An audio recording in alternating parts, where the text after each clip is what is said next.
Hello, and welcome to this webinar, Patent Strategy for Growing Tech Companies. As always, my name is Ola Wassvik, and I'm the CCO and co-founder of Lightbringer. Spent my last 2 decades as a deep tech CTO with a heavy focus on IP and patents.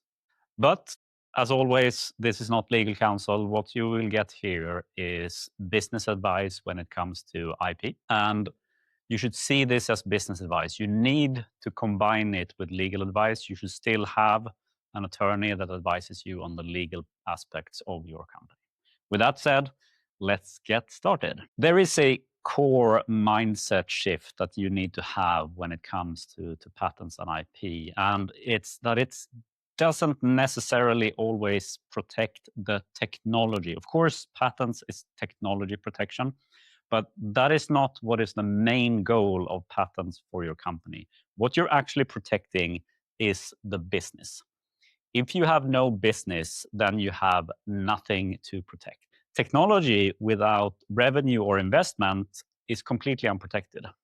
You need to have investment, you need to have revenue to actually have something to protect.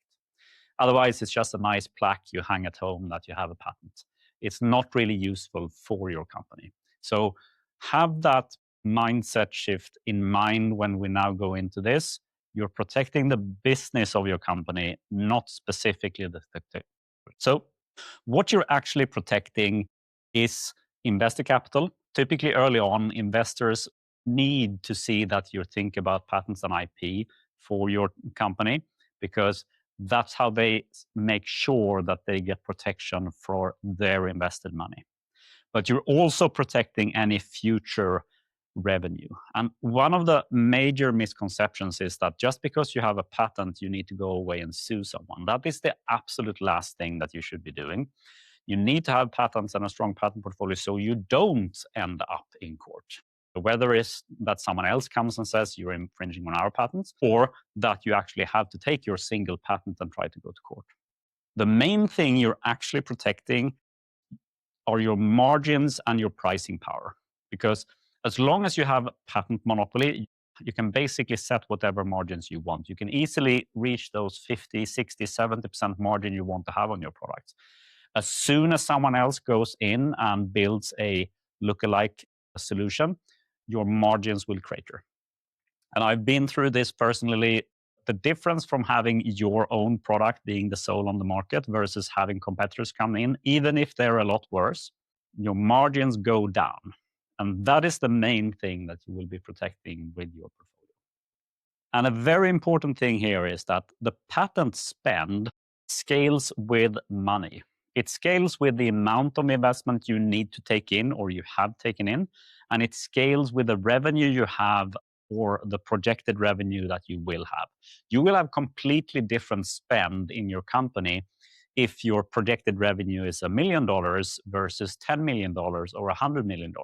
You should scale it accordingly. It doesn't necessarily scale with R&D effort or technical complexity. You can have an extremely complex technical product that you spend a lot of time on, but as long as your investment or future revenue isn't that big, it doesn't mean that you should spend a lot of money on patents. So let's talk about the different types of strategy. And there's 2 base strategies that make it completely different how you approach things. The first is the defensive strategy, and the second is the licensing strategy. But we'll go first into defensive strategy. A defensive strategy's main goal is to protect yourself and give yourself freedom to operate. The basic rule that I've come to appreciate, because it gives you something tangible to start with, is the 1 to 2% rule. Basically, you spend 1 to 2% of your investment or future revenue on patents. You should see this as business insurance. So essentially, you take in a 10 million euro or dollar investment, you spend a fraction of that to protect, essentially insure the work that you're doing. And the key goal here is to prevent copying, because as soon as you get copying, your margins decrease, and achieve freedom to operate. You need to be able to sell your product without anyone else coming and saying, hey guys, sorry, you can't sell this product. I talked to a number of companies just over the last couple of months whose main problems and the reason why they realized they needed a patent strategy was that once they actually were successful, people started going after them, both with their patents to try to stop them from selling the products, but also by copying. And let me put it like this: when we were selling for $1 million a year, no one cared about what we were doing. They started caring when we were selling for between 15 and $20 million. Then people were approaching saying, hey guys, I have this patent, you can't do this, or they started copying our products. And it really, really took off once we hit the $30 million revenue mark. So even though you think this is like uninteresting at your point, you should think about if you're successful, because patents protect you when you're successful. If you fail in your business, your patents will also fail. So the biggest actual risk is not that they will steal your technology. The absolute biggest risk is price pressure on your products. Because as soon as there is a dual source, as soon as your customer realizes that they can get almost the same thing from someone else, the price you can charge for your product rapidly decreases. And this is why you want to have a strong portfolio. This is why you want to be able to show both your customers and your competitors that there's no point of them going in, because you will get to them. You need to push away any competition in your market as long as you can, so that you can enjoy nice margins. So let's take a concrete example of how to build a defensive portfolio. So when you start raising your pre-seed, you're probably raising around 200,000 or so.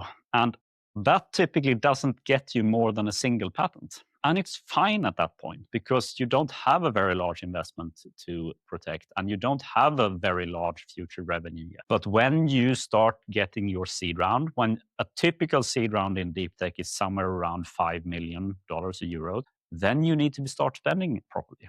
You need to protect, because you're not intending for this financing round to be the very last, and you're intending for your revenues to grow up significantly. So you need to start spending those 25 to 50K per year, and you need to get as much as you can out of that money.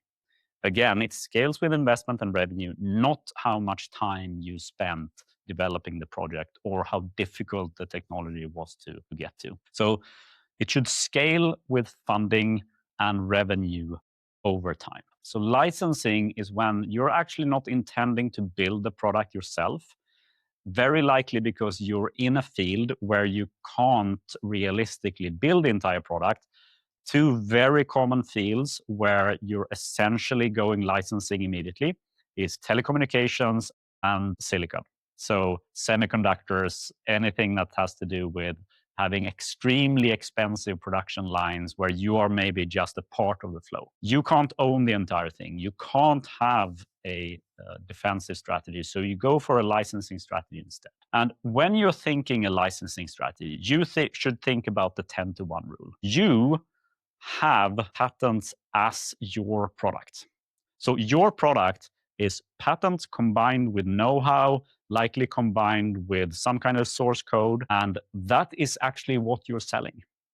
So you should target to have at least 10 times the revenue compared to what you're spending on patents and know-how and trade secrets, which means that your whole business scales with the amount of patents that you can file. And this is especially true for semiconductors. It's getting more and more true for biotech and life science as well, where the supply chain and everything is just too complex for you to handle all on your own. So, of course, you understand, if your actual business is to have a lot of patents, then you need to get as many patents out as possible, and you need to spend significantly, because that's essentially how you're building value in your company. And this is one of the questions I get asked the most. So we want to file a lot of patents, but we don't have much. This is a very faulty view on things. The patent idea supply is never the constraints. You can patent things that are just 1% better than what your competition is doing, or than what you were doing last year. So think about that. If you just improved 1% compared to last year, you can file a patent for that 1% improvement. And of course, that makes it easy to scale up the amount of patents that you have. You will never be limited. The only companies that are limited by the actual idea supply are very large companies that have essentially no budget constraints. They can file any patent they want at any time. Your constraint should be and always will be the budget. If you develop more technology, you will have more patentable ideas, but as long as you are developing technology, there will be things to patent. And I'm going to go into detail in later webinars how you effectively mine and harvest ideas, but feel free to reach out to me as well. If you have this problem today, I can promise you I can give you 5 patentable ideas from your technology and technology development. That is just something that you have to figure out exactly how to do it. It is not the constraint. So now we have the two ends of the spectrum. And of course, this is not black or white. There is always a gray scale in between. And when I say 1 to 2%, I'm talking about a deep tech company that's building a pure defensive technology. If you're a software company that has some technology that needs to be protected and you need it for investment, of course, you can go below these numbers. But if you're a true deep tech company and you're building a real defensive portfolio, the 1 to 2% mark is where you should be if you're building pure defensive. But quite often, and this I've lived through myself, you have parts of your product that you're intending to license out. So a very common scenario is you have a market where you're not strong. You have a market where you realize you need partners. You might go into a country that is difficult to go in on your own. Take, for example, Korea, Japan, other parts of Asia as examples. You as a Western company might have hard times going in there and you need a partner of some kind. So for certain types of products, you will have some kind of licensing. So then it becomes a spectrum. And this spectrum can always also be per business area and per product. Maybe you have certain products that you want to be pure defensive. This is typically your high margin product in Western countries where you can control everything. And you have other products that are maybe lower margin in more difficult countries, then those go on the licensing scale. And as always, as I've said before, you should never patent your secret sauce. Don't patent the things that no one will figure out without actually having access to your source code or your secret manufacturing line. Just because you want to scale up the amount of patents doesn't mean that you necessarily need to give away your secret sauce. So just decide which is good for our company. How do we split this per business area, per product, and figure out if you want to go defensive or if you want to go licensing. Licensing requires heavier coverage. Why is that the case? Well, it's because you essentially tell someone else how to do things. So there is a much higher risk of someone going in and finding holes in your portfolio when you're basically opening up more. So you need more leverage, you need more coverage. You need to make sure that you've covered all the different bases. Then we come into where should I file my patent? So again, very, very common question, and a lot of companies think this is very difficult. And I can't tell you how many times I've had a company come with their single patent and they've decided to file it in 22 different countries, including Pakistan and Cuba. Of course, they have patent systems. It doesn't mean that you should be filing a patent there. So the general rule, which works really well, in my opinion, unless you're a very large company, think about, where do I have 90% of my revenue? Not 90% of number of devices sold or whatever. 90% of your revenue, that's your market. And for most companies in Western countries, you will have 80% just by looking at US and Europe. And if you add a few select more, maybe Japan, Korea, you are above your 90% mark. Some companies have a very large market in China, And that is a very special case because China is super positive towards domestic companies and very negative towards international companies. But you can work around it by partnering up with a Chinese company. So Chinese patents can be extremely powerful, but you can't treat them the same way as you do a US patent or a German patent. They need to be treated differently. So you should, of course, know your market. If you're the CTO and you've been given the responsibility of the entire patent portfolio by your CEO, make sure that you get in a room with the head of sales, the CEO, the CFO, and yourself, and map out how are we going to cover 90% of our market. And of course, as your market grows, every single percent above the 90% will also be important.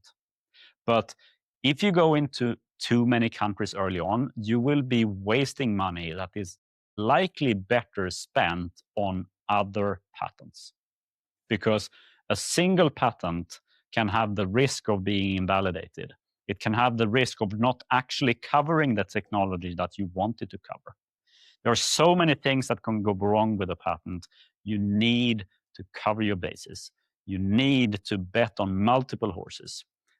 For every new patent that you get, the risk of your patent portfolio breaking down and someone else actually copying you is reduced. So there are different stages in your patent portfolio, and not all the different stages should be treated in the same way. When you're in your pre-seed, where all startups somehow start, typically your first patent is what I call the checkbox patent. It means that you have a patent.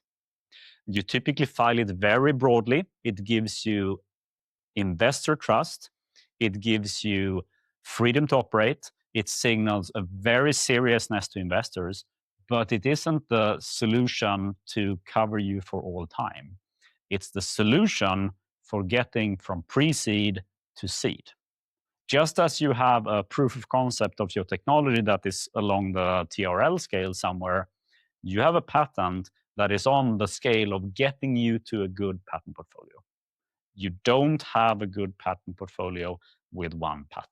The next stage, when you're in the seed stage, I like to call this show that you know what you're doing. You still don't have a lot of money for patents. You're still not able to build up a stable and impenetrable patent portfolio. But what you can do is that you can demonstrate strategy and competence. You can tell your investors and your future customers and anyone else who would like to know or should know that you know what you're doing. And to the investors, you essentially say, as soon as we get more money, of course, we will scale this up to get complete protection. But you typically at this stage have around 5 patents. You have coverage. You don't file them all on a single part of your product. You have this, as I talked about before, you have a conceptual patent, you have some component patents, you have a patent on your product, you have maybe some system patents, how you interact with other technology or your customers' products. You show that you know what you're doing. And you typically should have a clear strategy that is easy to communicate, even though you don't have that many patents at this stage. And then you start scaling up. So I'm talking here about Series A, but this goes equally as you go up in the series and as your revenue scale. When you're going into Series A, if you're a deep tech company, you typically have between 20 and 25 patents. This is the first time you actually have great protection for a certain product that you're bringing to market. As you grow with the company, you will launch more product lines, and each of those need to be protected as well. And remember the 1% to 2% rule. You can't spend too much money on patents because then you're not spending it on other things in the company. But if you're a licensing company and you're not spending it on patents, well, then you're not actually growing your business. And the investors that are looking at you at this point, they will be putting you in a room. They will send in technical experts to do due diligence on your patent portfolio. You need to know your stuff here.